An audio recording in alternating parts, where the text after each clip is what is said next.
things. And it reduces cost because it eliminates duplication. It eliminates waste. And so this is the idea. They're called accountable care organizations. And this is the vision for the medical city, the Guam Regional Medical City on Guam. Now, we move from the good to the great. And moving from the good to the great, we now draw from the right brain and say the plan needs to be directed at a big dream. Marvin Manibusan, the guy who owns and started Guam Crowns, said actually in an opening session, dream freaking big. And he's absolutely right about that. The bigger the dream, the better. And our ability to dream and our ability to dream big comes from our right brain. So what's the big dream? We talked about Guam and we talked about our Micronesian neighbors. The big dream is really a network of health facilities that come together, sharing resources and delivering quality care. Our particular presence in the different jurisdictions might be different, depending on their need.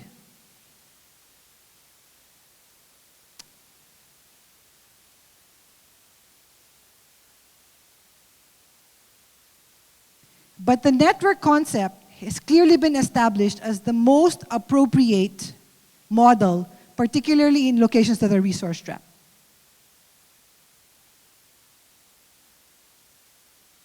Now, ultimately, even as we begin initial investments in the different jurisdictions, we want to create ACOs in each of these jurisdictions and bring them together in the form of a regional ACO. So that together, locally in each jurisdiction, and together as a region, we're delivering high-quality care at lower cost. And this is not just sort of pie in the sky. This is already beginning to happen now. So we're engaging CNMI through the CHC in a very robust referral program. We have a teleophthalmology program that's on pilot with the Balao National Hospital in Palau. And TMC in the Philippines is the exclusive provider of healthcare for MyCare, which is the federal insurance program for the Federated States of Micronesia.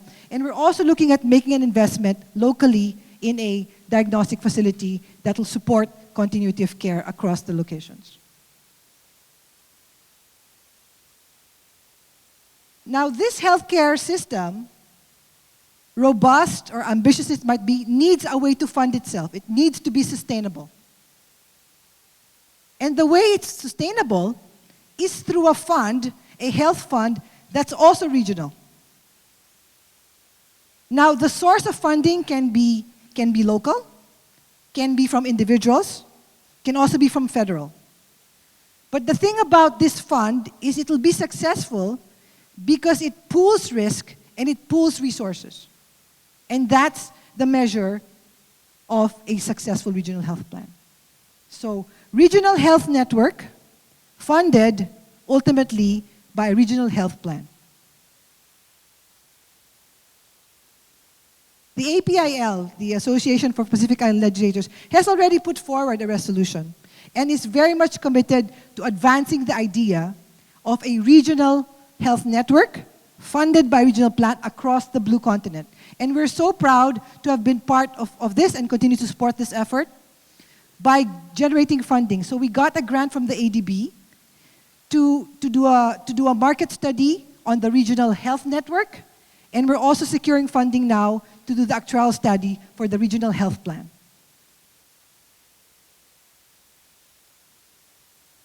Now, as Guam becomes the healthcare hub of Micronesia, we can move from that to being a healthcare hub of Asia.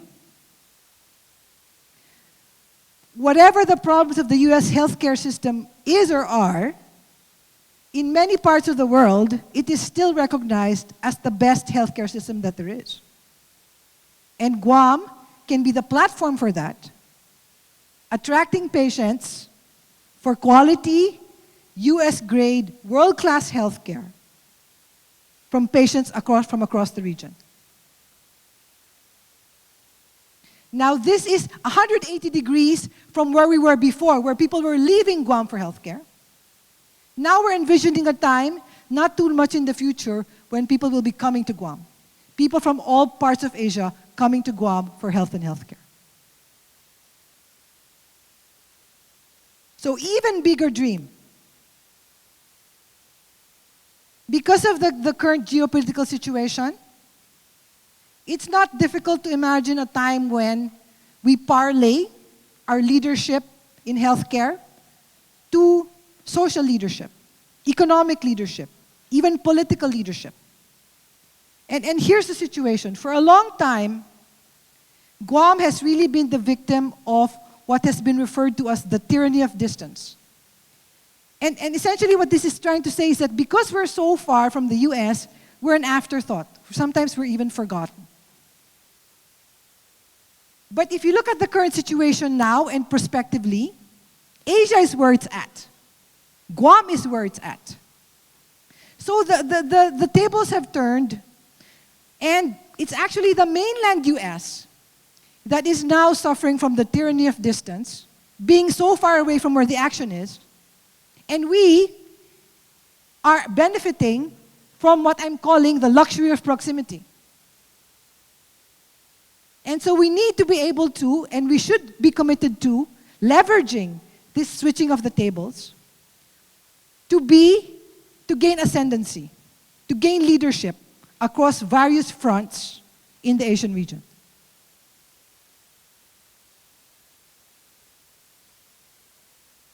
So the fourth element and the final element. So no matter how big the dream, it needs to be enlivened by, animated by some higher, some grander, some nobler purpose. It cannot just be about, profit or ascendancy or leadership. It needs to be about something bigger and greater. And so what's that noble purpose from the perspective of GRMC? And really from the perspective of Guam as a whole?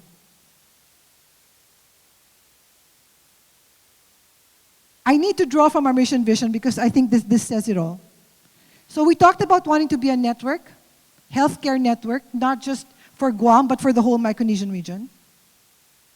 We talk about what we're doing. We're doing specialty care, service delivery, innovation, training, research. And we're doing this, certainly we need to be sustainable as an organization. We need to grow as an organization, but it has to be about more than that. And the more than that is this. It's because healthcare is such a basic, such a fundamental, such an appreciated right and need, it is necessarily such a potent force, such a driving force for development and for equity in that development. So here we come now to the great plan.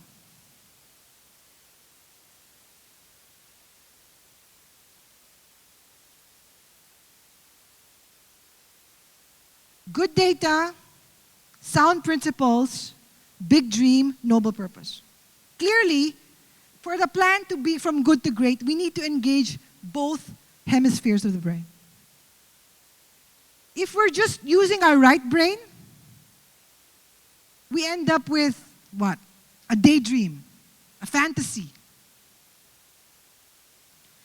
And if we're just engaging our left brain, what we have is a plan, sound, valid, robust, rational, logical, but really no spirit, no soul.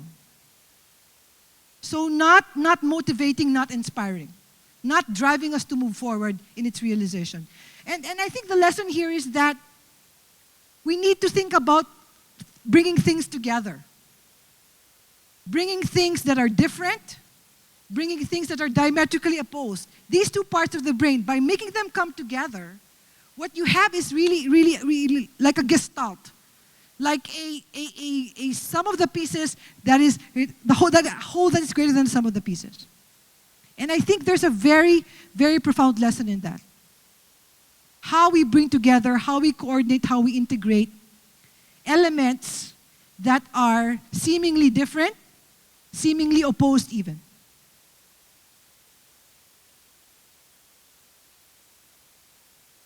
So this is where the rubber meets the road now. No matter how great, how grand, how brilliant a plan, it needs to be executed.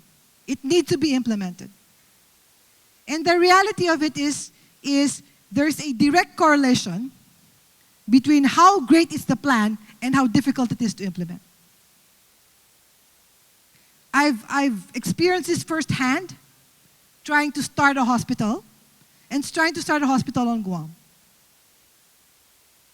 And I just have to keep reminding myself and reminding my staff that, this is what we signed up for. If it was easy, it would have been done a long time ago. So it requires a certain level of tenacity, a great amount of tenacity actually. And what I look to is trajectories. I look at trends. So every day is hard. Every day is long. But at the end of the day, are we moving forwards? Are we moving upwards? And if the answer is yes, then we're doing okay. We did okay today. And we deal with tomorrow's issues tomorrow, without losing sight of the big picture, the big plan, the big dream, the noble purpose. And we also have to remember that we can't do this alone. Right? We need kindred spirits to celebrate the successes and also share the burden, share the load.